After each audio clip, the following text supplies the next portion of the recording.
Hola, ¿qué tal? Bienvenido a la cuarta temporada 2022 del podcast de FIRA. Yo soy Cecilia Arista y si ya nos escuchas, sabes que aquí en el podcast buscamos compartir contigo experiencias, innovaciones, casos de éxito, programas y proyectos acerca de lo que hacemos en FIRA para contribuir al desarrollo del sector alimentario y el medio rural. Y pues en ese camino vamos coincidiendo también con otras entidades, organizaciones y personas que nos comparten también conocimientos y experiencias valiosas relacionadas a nuestro sector. Y bueno, pues quiero contarte que en esta cuarta temporada que hoy inauguramos, decidimos presentarte diversos temas relacionados con dos aspectos fundamentales en el desarrollo del campo, que son, por una parte, la inclusión financiera de los productores y productoras a los servicios financieros, y el otro aspecto es la sostenibilidad en el sector, que tiene que ver muchísimo en cómo lograr que los sistemas biológicos se mantengan productivos con el transcurso del tiempo. Así que en este episodio vamos a empezar por un tema de inclusión financiera relacionado a la forma en la que FIRA busca recursos de inversionistas en el mercado bursátil que nos permitan fondear nuestras operaciones de financiamiento a pequeños productores y empresas en el sector. De esta manera es que en el inicio de esta temporada y para abordar este tema me da muchísimo gusto compartirte esta conversación con quien encabeza nuestros esfuerzos en FIRA, que es el director general de la institución, el actuario Alan Elizondo Flores. Actuario, bienvenido como siempre al podcast de casa. ¿Qué tal, Ceci? Muy buenas tardes y igualmente a Pepe Orión. Y efectivamente, en este episodio tenemos doble hit porque el actuario Elizondo viene acompañado del director general de la Bolsa Mexicana de Valores, el licenciado José Oriol Bosch. Licenciado Oriol, bienvenido a nuestro podcast institucional.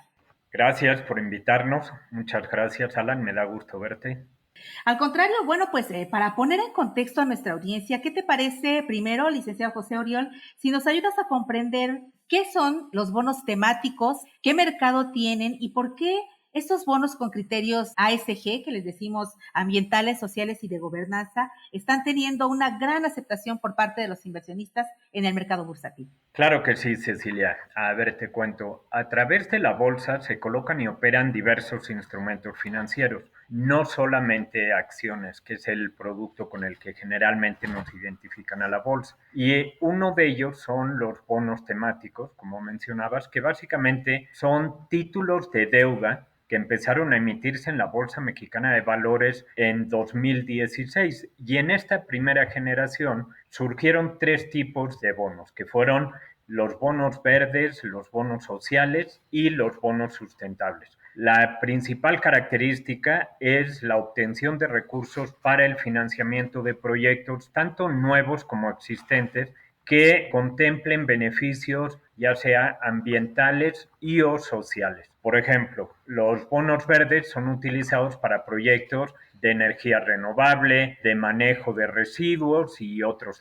En el caso de los bonos sociales, generalmente son utilizados para programas de inclusión financiera, para proyectos de infraestructura y de acceso a servicios básicos. Y por último, tenemos el tercero que mencionaba, que son los bonos sustentables, que estos pueden ser utilizados en proyectos que fusionan las características tanto de los proyectos sociales como de los proyectos verdes. Recientemente, en el 2021, se empezaron también a emitir en la Bolsa Mexicana de Valores, llamémosle una nueva generación de bonos temáticos, que estos los llamamos bonos vinculados a la sostenibilidad. En estos se establecen una serie de KPIs o de objetivos corporativos sobre la estrategia ASG de la empresa o de la organización que esté emitiendo el bono, y ese está sometido a revisiones periódicas por un tercero independiente. Y esto pues ha tenido una gran aceptación. Yo creo que esta aceptación en general de los bonos temáticos se ha debido primero a la preocupación que existe y aquí hablando a nivel global, entre la preocupación de los gobiernos, de las organizaciones, de las empresas, de los inversionistas, ante los cambios que ya todos estamos viviendo y percibiendo del cambio climático, y también a los retos sociales que también los vemos nosotros todos los días. Y por otro lado, el segundo punto yo diría que es el compromiso asumido por los inversionistas para generar un cambio positivo en el mercado. Todo esto a través del financiamiento de proyectos de empresas y gobiernos cuyo planteamiento sea sostenible. Y aquí mencionando algunos inversionistas que juegan un papel muy importante, yo diría que están las Afores, que son el inversionista institucional más relevante que tenemos en México, en donde ya hay una regulación que entró en vigor este año, que ya deben incluir dentro de sus procesos de selección de inversión un análisis ASG. Y ese es con el propósito de evaluar el impacto ambiental y social de los proyectos que están siendo objeto de la inversión. Y ahí dejan muy clara la importancia de todos los aspectos sustentables a la hora de levantar capital. En un segundo grupo mencionaría los fondos de inversión o los asset managers que hace ya 2 años, en 2020, firmaron también una declaración pública en la que solicitan a todas nuestras emisoras que divulguen la información ASG y que esto lo hagan bajo estándares globales, de forma que cualquier inversionista, ya sea local o global, pueda entender perfectamente los objetivos ASG que se están publicando. Y luego diría que el tercer punto pues es la llegada al mercado bursátil de gente joven, de nuevas generaciones de inversionistas, tanto los millennials como los centennials, que ya traen una visión de crear un impacto positivo en el mundo, traen un chip muy distinto al que traían otras generaciones previas y una de las mejores formas que han encontrado para hacer esto es invertir directamente en proyectos sostenibles. Entonces, son generaciones de inversionistas muy exigentes que quieren, no está peleado, además de tener un retorno interesante, también quieren tener un impacto positivo en el medio ambiente y en la sociedad. Es correcto, y es bien importante lo que dices porque más que una tendencia es parte de una conciencia social que se está haciendo en las nuevas generaciones. Muchos de los que nos escuchan hoy en el podcast de FIRA son nuevos compañeros que tienen 5 o 6 años de haber entrado y son pues aquellas generaciones de profesionistas interesados en esta parte. En ese sentido, doctor Elizondo, en el marco de lo que nos comparte José Oriol, en FIRA tenemos ya 10 años realizando emisiones, o sea, no es nuevo para nosotros, tenemos ya 10 años realizando emisiones en el mercado bursátil y hemos incursionado también en la emisión de bonos ESG, bonos verdes, bonos sociales, bonos de género y recientemente emitimos un bono social de inclusión financiera de estos que nos comentaba José Oriol. Cuéntanos, ¿qué relevancia tiene para nuestro sector este nuevo bono? ¿Por qué es importante que FIRA se mantenga en esta ruta de generar este tipo de inversiones?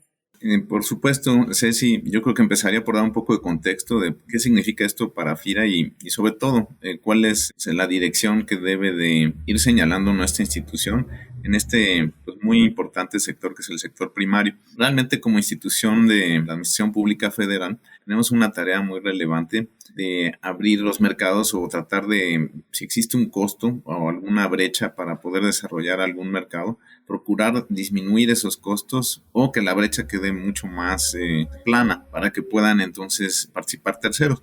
Y esto yo creo que lo que define a las instituciones de fomento porque logran facilitar que los engranes del sector privado puedan pues, transitar mejor en lugares que son muy sensibles, en particular la inclusión financiera en el campo. Para nosotros esta emisión fue yo creo que la congruencia y el resultado del trabajo previo de la institución en el otorgamiento de crédito en el sector primario. Como tú bien sabes, existen 3 objetivos de política que son prioritarios para la institución: la inclusión financiera, la elevación de productividad en el campo y el financiamiento responsable y sostenible con el medio ambiente. Este vino a hacer justicia sobre el primero. No era la primera acción que FIRA tomaba, dado que emitimos el bono social en materia de género. Sin embargo, la inclusión financiera se hacía muy importante. ¿Qué es lo que fue especial? Y yo te diría que son como al menos cuatro importantes temas detrás del bono, ¿no? El primero es que es un mecanismo muy eficaz. Yo diría que es prácticamente la utilidad mayor de una emisión temática para transmitir en un sentido amplio cuál es la problemática que prevalece en el campo mexicano en esta materia que es la inclusión financiera. Es muy frecuente, bueno, que escuchemos estadísticas, pero no se suele hacer el énfasis suficiente. Existen problemas de los dos tipos, ¿no? Tanto de acceso como de uso de los servicios financieros. Afortunadamente se publicó hace tan solo semana y media la encuesta nacional de inclusión financiera, que tiene unos buenos desgloses de cómo está la atención de los servicios financieros en el campo. Y ahí entonces pudimos pues, recalcar la hipótesis de nuestra institución de que hay un rezago importante. Ejemplo, ¿no? Si tú quieres tomar qué porcentaje de la población tiene acceso a un servicio financiero de cualquier tipo, llámese una cuenta de ahorro para el retiro, una cuenta de ahorro, un crédito, un seguro, que tiene más o menos en localidades mayores a 15,000 habitantes, un acceso de 74% en el agregado. En el caso de localidades menores a esos 15,000 habitantes, es tan solo de 56%. Y bueno, y podríamos entrar a detalles de cómo está el crédito, el seguro, etcétera, y cómo se movió esto con respecto a las condiciones de la pandemia. Pero bueno, para nosotros en las reuniones previas a la emisión fue una enorme oportunidad de platicar de esta problemática y sobre todo de cómo se puede atender la misma. Esto tuvo pues bastante buen eco con las entidades participantes y ese eco pues lo vimos al final reflejado en una muy buena demanda. Entonces yo te diría que esta es la primera pues de las 4 acciones detrás de esta emisión.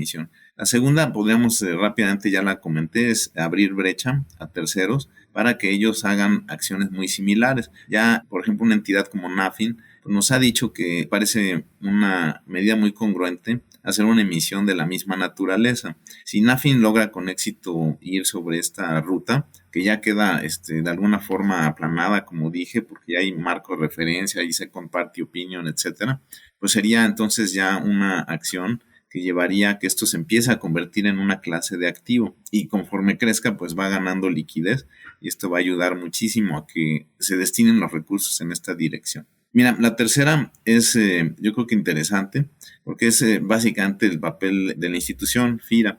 Aquí si tú lo analizas estás juntando un eslabón de la cadena muy lejano a nuestro destino final que es el crédito al pequeño productor. ¿Por qué? Porque en esta emisión lograste ver la presencia muy definida y franca de inversionistas institucionales como son las AFORES. Podrías tú entonces transformar que tú como una persona que está ahorrando para su retiro logró que ese ahorro para el retiro llegara a ese último eslabón que es la persona que no está teniendo acceso al crédito. Requiere una cadena compleja, ¿no? Un intermediario financiero especializado como es una SOFOM, requiere a FIRA con productos como es el crédito, las garantías, requiere la estructuración de un financiamiento como fue con pues second party opinion, calificadoras y finalmente requiere pues la participación de una entidad como es la bolsa que aquí Pepe Oriol representó y finalmente a los inversionistas.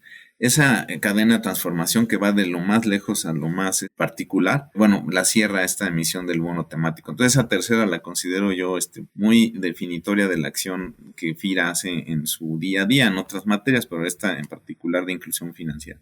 Y bueno, finalmente, la pongo al final, aunque no es la menos importante, es que trae mejores condiciones de fondeo para esa cadena. Entonces, esto termina llevando a FIRA al cumplimiento de sus metas de rentabilidad, que son básicamente la inflación, porque se sabe que es una entidad de fomento, pero cualquier excedente se puede destinar a los apoyos financieros. Tú bien sabes que FIRA practica una bolsa de apoyos financieros que es tomada de excedentes de capital y que ha tenido mucho impacto en la estructuración de proyectos o incluso bajar otros costos de acceso como es los de tecnología. Esa es otra historia también muy interesante, pero aquí se circunscribe toda pues 4 acciones detrás del bono que me pareció bueno compartir. Y bueno, pues hablando acerca de estas instituciones públicas y privadas, ¿cuántos bonos, José Oriol, con criterios como estos, como los ESG, se han colocado en la Bolsa Mexicana de Valores? Sabemos que, bueno, nosotros somos de los que más participación hemos tenido en ese sentido, pero ¿cuántos bonos se han colocado? Y desde tu experiencia, ¿qué es lo que el inversionista más valora del emisor al momento de tomar la decisión de invertir?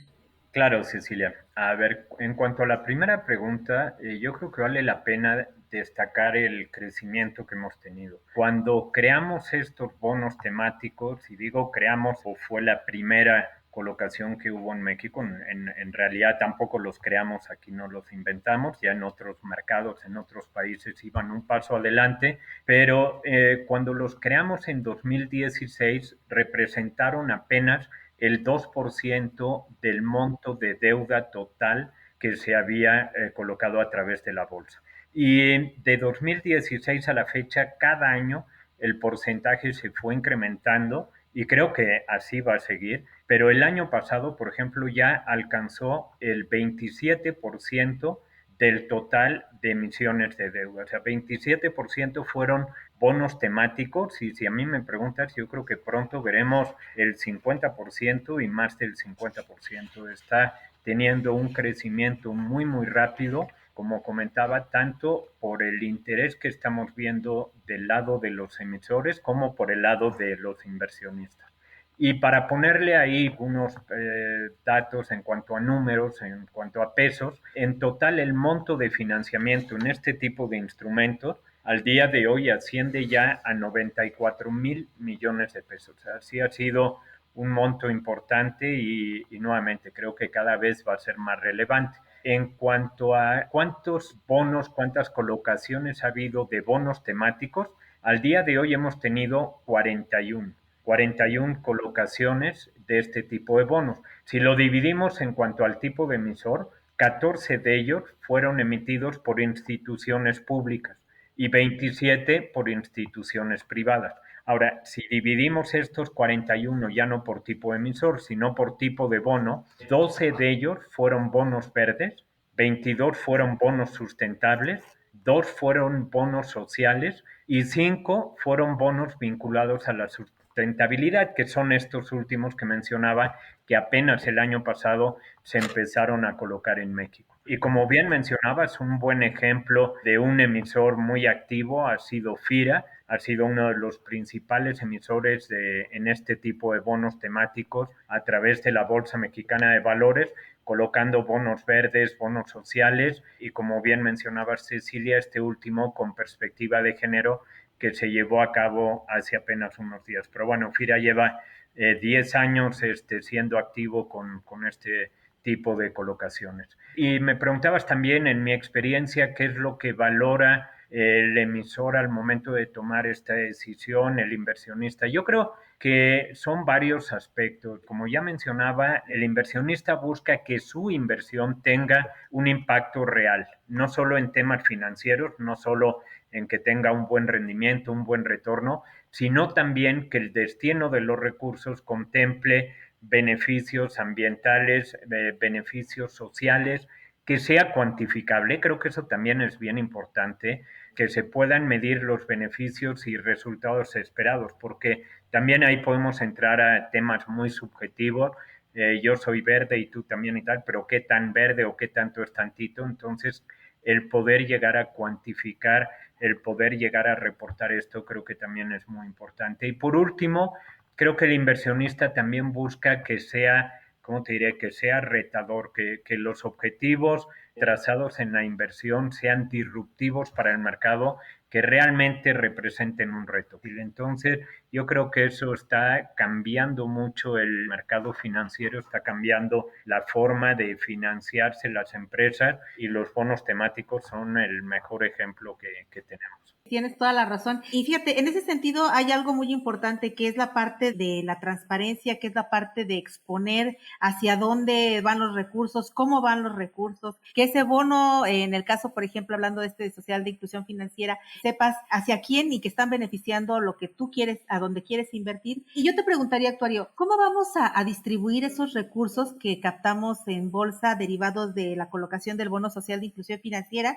y para los productores, las empresas intermediarias e interesados que nos puedan estar escuchando y que quisieran participar de esos recursos, ¿cómo pudiéramos asegurarles y transmitirles a ellos y a los inversionistas la confianza de que van a estar dirigidos a impulsar las capacidades productivas de quienes más necesitan este tipo de recursos para créditos en el campo?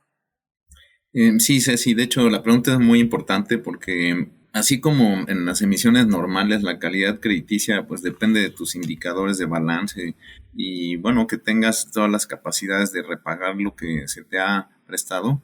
En el caso de estos bonos Toda la fuerza de la emisión depende de que se haga una demostración clara de que el recurso llegó a destino como se prometió. El no hacerlo pues sería el equivalente a un default en el lado crediticio. Entonces se trabajó con mucho cuidado esto. No omito mencionar que la Corporación Andina de Fomento fue un aliado importante para FIRA en esta emisión, mostró interés del desarrollo de este título y de la mano de ellos es que armamos un marco de referencia. El marco de referencia lo resumo en 3 líneas. La primera es que los créditos que se otorgan sean otorgados por primera ocasión al productor que lo recibe. Aquí tenemos en las bases de datos pues bastante profundidad. Tú recuerdas, tenemos una base de datos pues extensa del servicio al campo, de quienes han recibido y quién no crédito de parte de nuestra institución. En este caso estamos registrando toda aquella persona o productor que no lo haya recibido como elegible para esta primera escala, ¿no?, de destino de recursos. El segundo es que se encuentre el productor, a lo mejor no es su primera experiencia crediticia, muy seguramente lo será, pero no es lo relevante en esta segunda. Lo relevante es que él habite en comunidades con alto o muy alto grado de marginación o donde los servicios financieros se han declarado como muy escasos. Esta segunda, yo te diría que los estados que destacan en esta categoría son los estados de Guerrero, Chiapas, Oaxaca e incluso Veracruz. Aquí coincide precisamente con que son estados de muy alta producción agrícola. A lo mejor con la excepción de Guerrero, pero Chiapas, Oaxaca y Veracruz son estados de alta producción en cadenas como es el café, el azúcar, la caña de azúcar, plátano, etcétera, donde existe una gran diversidad de productores que tienen acceso fácil a los servicios financieros. Y esto me lleva a la tercera, ese acceso que ellos ganan para el crédito se da siempre a través de intermediarios, típicamente no bancarios, por la misma razón, porque se trata de municipios con alto grado de marginación o bajo acceso a infraestructura de servicios financieros. Es en esta tercera dimensión donde nosotros consideramos muy importante también cada peso que demos a intermediarios financieros, que nosotros llamamos en desarrollo, es decir, son intermediarios financieros pequeños, que prestan a productores pequeños, porque también pusimos una cuota de tamaño de crédito que está alrededor de $1,000,000. Cada peso que se destine a través de este canal es considerado un peso elegible por la tesis de desarrollo no solo del productor, sino también del canal financiero, que son intermediarios chiquitos y que no han llegado, vamos a decir, al tamaño como para poder tener fuentes alternas de financiamiento que no sean FIRA. También hay un modelo que a mí es el que más me gusta dentro de esta tercera línea, es el financiamiento que hacemos a través de empresas. Nosotros las llamamos parafinancieras. ¿Por qué? Porque no son una entidad financiera, son empresas interesadas en los productos del campo y lo que ellos hacen es, para hacerse del producto del campo, tienden a distribuir recursos de habilitación, avío y capital de trabajo a sus productores, que son productores muy pequeños, pero que tienen la seguridad de que van a hacer un producto de la suficiente calidad para abastecer a la empresa. Entonces el interés realmente en ellas es el valor del producto y el pequeño productor a la postre, y nuestro interés es que esas empresas reciban o tengan una fuente de fondeo, que es la que FIRA da, para que habiliten esos productores. Bueno, esta que es un ejemplo de un peso otorgado a una empresa parafinanciera, sería parte de esta tercera escala, ¿no?, de distribución de recursos. Entonces, con esta tesis nosotros publicamos la propuesta y aquí entra tu segunda pregunta de cómo podemos asegurar y transmitir la confianza. Bueno, pues mira, FIRA puede tener claro que así va a ser. Sin embargo, tenemos que tener opiniones de si somos capaces de demostrarlo y sobre todo capaces de bajar los recursos. Es ahí donde entró lo que se denomina el Second Party Opinion. Second Party Opinion es la opinión de alguien independiente a FIRA, calificado para dar una opinión. No son fáciles estas opiniones y tampoco no son muchas las empresas que las dan. En este caso fuimos por una de las más serias, que es el caso de Moody's, la agencia calificadora, que ha abierto una línea de trabajo ASG.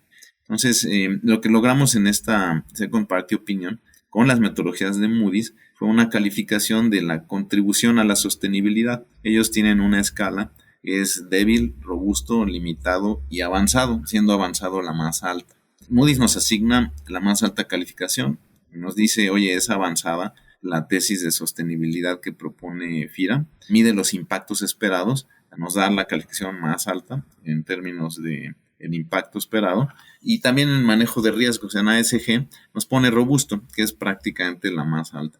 El estudio vale la pena, es un estudio pues, pormenorizado, pero eso entonces tiene el efecto final de dar una certidumbre al inversionista de que no solo tiene impacto la emisión, sino que también FIRA tiene las capacidades de hacer los conteos y publicarlos. Otros mecanismos para dar esa seguridad son, por supuesto, lo que la CAF esté supervisando de esta emisión, que están en el más alto interés porque ellos fueron partícipes de esto, pero también nuestro portal ASG, que es una práctica que FIRA lanzó hace 2 años, de transparencia, donde, por cierto, muchos inversionistas toman información como la que describió Pepe Orión y que terminan siendo clave para pues validar sus tesis de inversión de más alto calibre. Esto ya es pues, una práctica que para FIRA ya es normal y bueno, se conforma como toda la arquitectura para darle sustento a estas emisiones. Es por allí, Cecilia, donde nosotros sentimos que damos certidumbre y tenemos impacto en una emisión como la que hicimos hace 2 semanas. Y esto que comentamos suele ser muy importante. Quizá muchos de los temas financieros suelen ser densos en este primer acercamiento a todo el marco. Sin embargo, creo que algo que nos puede quedar a todos muy claros es que en el sentido de invertir en la parte social y en la parte sustentable es donde va el futuro de las inversiones. Y algo que también es muy importante es saber que hay instituciones, como en el caso de Bolsa Mexicana de Valores, como en el caso de FIRA, que acompañan esa confianza y acompañan estos proyectos. El bono social de inclusión financiera, sin duda, es un instrumento fundamental porque nos va a permitir, como comentabas, actuario, llegar a esa base muy especial de los productores con menores accesos, pero también aquellos intermediarios financieros que necesitan desarrollarse para poder apoyar el financiamiento, para poder financiar a estos pequeños productores.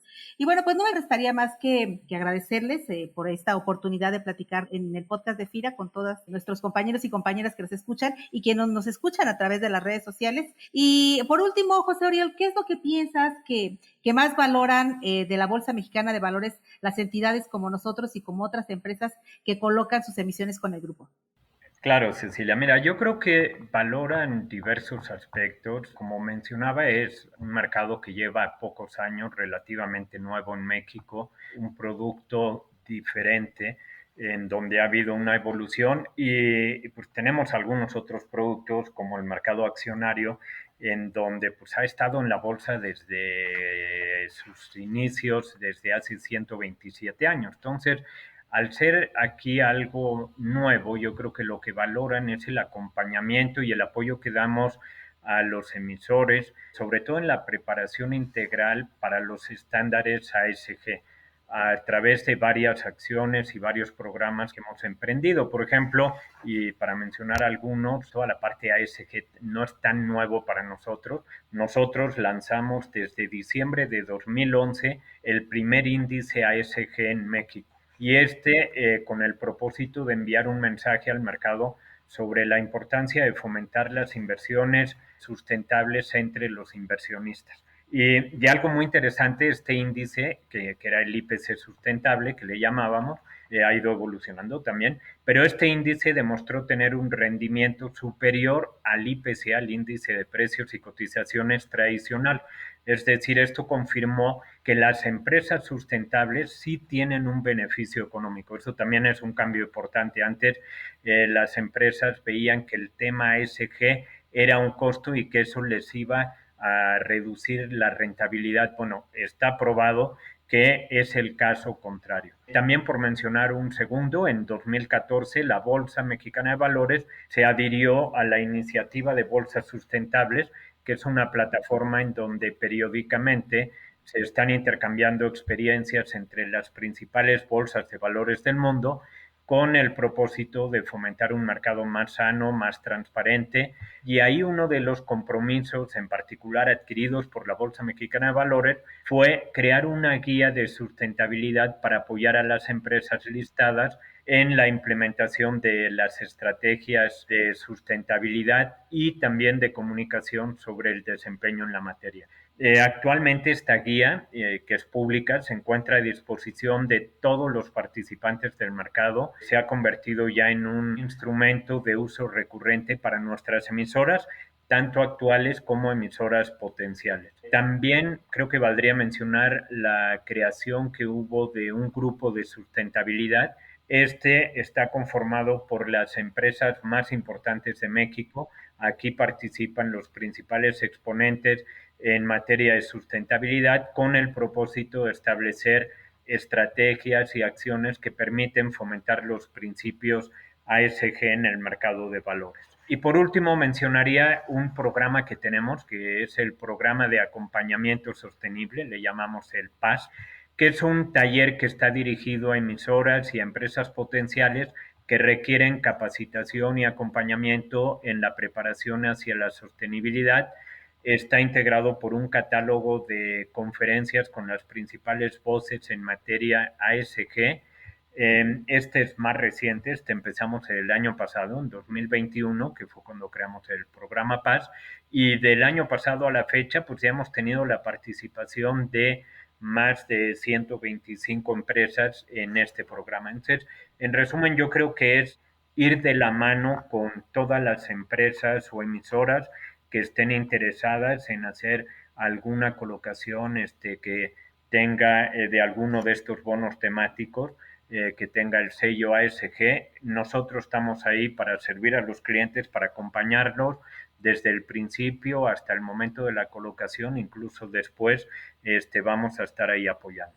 Wow, pues qué importante es tener todas estas guías, materiales, acompañamiento para quien quiere empezar a colocar en el mercado con este tipo de inversiones. Qué importante en el caso de FIRA también. Les recuerdo entrar a nuestra página, a nuestro sitio ESG, para que puedan ver también y tener contexto de todas aquellas actividades, de todo ese camino que nosotros ya recorrimos y que con mucho gusto, al igual que la bolsa, ponemos a disposición de todos aquellos que quieran empezar a recorrer este camino para un desarrollo sustentable, que además es un tema que nos interesa. Bueno, pues ahora sí, agradecemos a ambos directivos la oportunidad y la disposición de compartir con nuestra audiencia del podcast este tema que es y será en los próximos años un tema fundamental, la captación de recursos del público para financiar e impulsar el desarrollo de todos los sectores y en especial para nosotros en FIRA, el sector alimentario, que necesita fortalecerse hacia el 2050 para poder darnos de comer a todos, mejorando además las condiciones de vida de los habitantes del medio rural, que eso es muy importante y no hay que dejar de verlo. Muchísimas gracias, licenciado José Oriol Bosch, director general de la Bolsa Mexicana de Valores. Gracias, Cecilia, y aprovecho nada más para agradecerles también a nombre de la Bolsa por la invitación, agradecerte, Alan, agradecer por todo el apoyo y también invitar a los que nos escuchan a conocer mucho más de estos productos, cuáles son las ventajas y beneficios, en el caso del emisor, los requerimientos. Invitaría a otras empresas a seguir los pasos de otros emisores como FIRA, y aprovechar para felicitarte, Alan, por todo el trabajo que has hecho con toda la parte ASG como cabeza de FIRA. Muchísimas felicidades y cuenta con nosotros para futuras colocaciones. Y gracias a todos. Pues igualmente, muchas gracias a nuestro director general en FIRA, Jesús Alan Elizondo, por esta charla aquí en el podcast de Casa. Muchas gracias, Ceci. Gracias a ti, Pepe, por todo el apoyo para lograr esta emisión. Y bueno, a ti, Ceci, por estos podcasts que son definitivamente muy informativos. Muchas felicidades. Y para ti que nos escuchas, recuerda como siempre que puedes hacernos llegar tus comentarios y sugerencias a la cuenta de correo enlace@fira.gov.mx y carista@fira.gov.mx o a través de las redes sociales de FIRA, donde puedes compartir ampliamente nuestro podcast para que pueda llegar a quien está buscando una oportunidad de negocios con FIRA. Se despide de ustedes Cecilia Arista y en la producción mi compañero Axel Escutia, deseando para todos y para todas una excelente semana de labores. Hasta la próxima edición.